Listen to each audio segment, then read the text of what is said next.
அன்பினர்களே, ஈரானும் அமெரிக்காவும் ஒரு நெருங்கிய ஒரு போர் முனையில் இருக்கின்ற வேளையில் போர் முழக்கங்களுக்கு மத்தியில் ஈரானின் அதிரடி முழக்கம் தொடர்ந்து போராடுவோம் என்ற குரல் ஒருபுறம் நாளை, அதாவது இன்று செவ்வாய்க்கிழமை தானே, ஈரான் மீதான அதிரடி தாக்குதல், தற்காலிக ரத்து, ஈரான் அறிவிப்பு, இப்படியான செய்திகள் வெளிவந்த நிலையில் இப்பொழுது ஈரானுக்கும் அமெரிக்காவுக்கும் இடையே புதிய நேரடி பேச்சுவார்த்தைக்கு பாகிஸ்தான் ஒரு அழுத்தம் கொடுத்து வருகின்ற செய்தி ஒரு இனிப்பான செய்தியாகவே பார்க்கப்படுகின்றது. இன்று செவ்வாய்க்கிழமை இரவாக இந்த செய்தி வெளிவந்த வண்ணம் இருக்கின்றது. அமெரிக்கா மற்றும் ஈரான் இடையே நீண்ட காலமாக நிலவி வரும் பதற்றத்தை தணிப்பதற்காக பாகிஸ்தான் தொடர்ந்து மத்தியஸ்தமாக செயல்பட்டு வருகிறது. இருப்பினும் நேரடி பேச்சுவார்த்தைகள் மற்றும் அமைதி ஒப்பந்தம் குறித்த தற்போதைய நிலவரம் மிகவும் சிக்கலாகவே உள்ளது.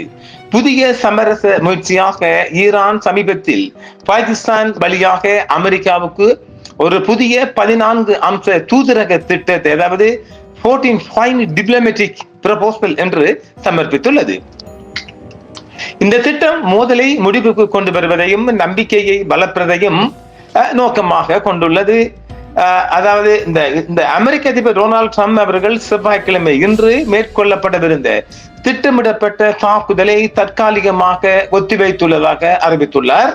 கத்தார், சவுதி அரேபியா மற்றும் ஐக்கிய அரபு அமீரகம் போன்ற வளைகுடா நாடுகளின் தலைவர்கள் பேச்சுவார்த்தைகள் தீவிரமாக நடைபெற்று வருவதால் தாக்குதலை தள்ளி வைக்குமாறு கோரியதை அடுத்து இந்த முடிவு எடுக்கப்பட்டதாக ட்ரம்ப் இன்று செவ்வாய்க்கிழமை காலையிலேயே தெரிவித்திருந்தார்.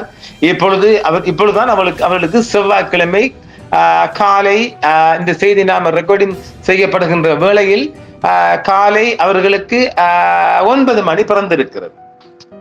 பேச்சுவார்த்தையின் நிலை என்றால் ஏப்ரல் 8ஆம் தேதி பாகிஸ்தானின் மத்தியஸ்தத்தால் கையெழுத்தான இருவார கால போர் நிறுத்தம் நீடிக்கப்பட்டாலும் அணுசக்தி திட்டம், ஹார்முஸ் நீரிணை ஸ்ட்ரைட் ஆஃப் ஹார்முஸ் மீதான கட்டுப்பாடு மற்றும் பொருளாதார தடைகள் நீக்கம் போன்ற விவகாரங்களில் இரு தரப்பிற்கும் இடையே இன்னும் பெரிய கருத்து வேறுபாடுகள் நீடித்து வருகின்றன.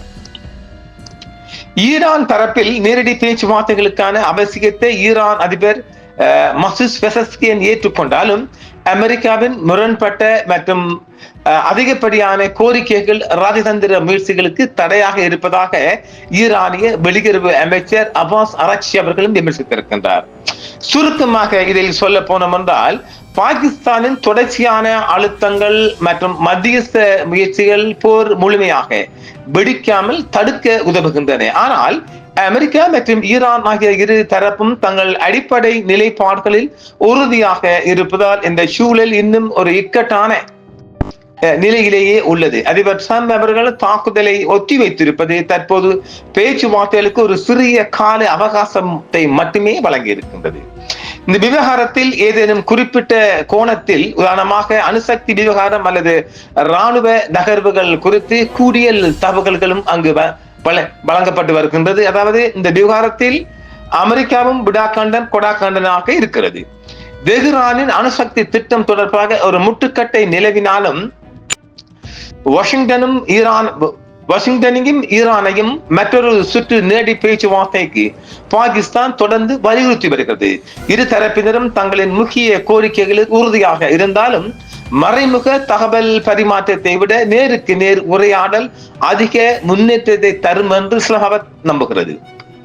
தெஹ்ரானின் அணுசக்தி லட்சியங்கள் தொடர்பாக தீர்க்கப்படாத கருத்து வேறுபாடுகள் இன்னும் நீடிக்கின்றன.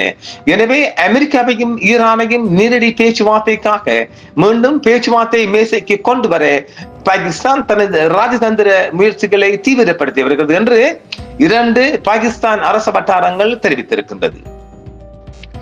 அணுசக்தி விவகாரத்தில் இதுவரை எந்த முன்னேற்றமும் இல்லை என்றாலும் இரு தரப்பினரும் உறவை சீர்குலைப்பதற்காக இஸ்லாமாபாத் வழியாக சூத்திரங்களையும் செய்திகளையும் பரிமாறி வருகின்றனர். இருப்பினும் அணுசக்தி விவகாரத்தில் இரு தரப்பினரும் தங்கள் நிலைப்பாட்டில் உறுதியாக இருப்பதால் இதுவரை எந்த முன்னேற்றமும் ஏற்படவில்லை என்று அந்த வட்டாரங்கள் தெரிவித்திருக்கின்றது.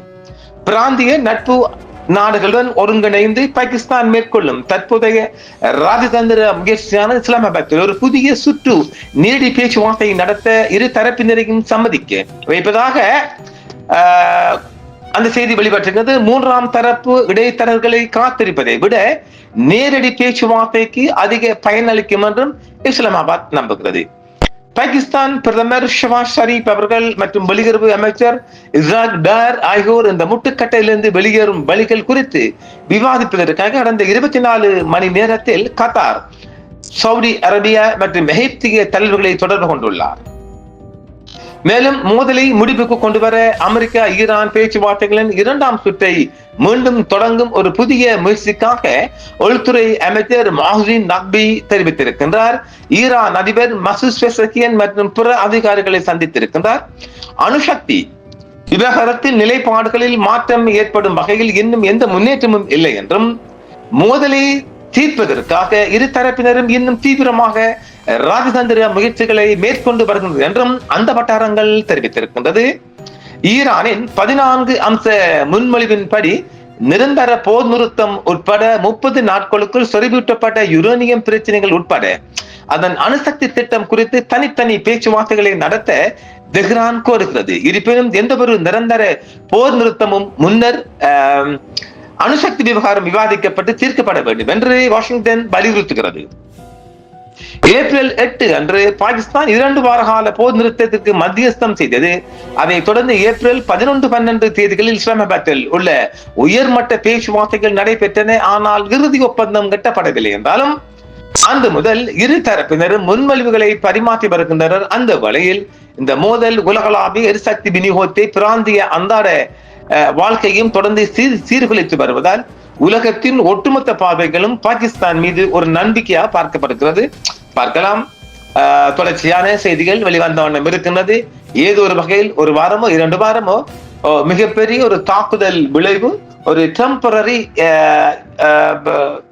அமைதி என்றும் சொல்லலாம். பார்ப்போம் அடுத்து வரும் செய்திகளிலும். என்றும் உங்களுடன் சன்ரைஸ் இந்தியா டிவி சப்ஸ்கிரைப் பண்ணுங்கள், பெல் பட்டனையும் கிளிக் செய்யுங்கள். உங்கள் ஆதரவே எங்கள் சேவை. ஆதரவு தாருங்கள், அரவணைப்போம்.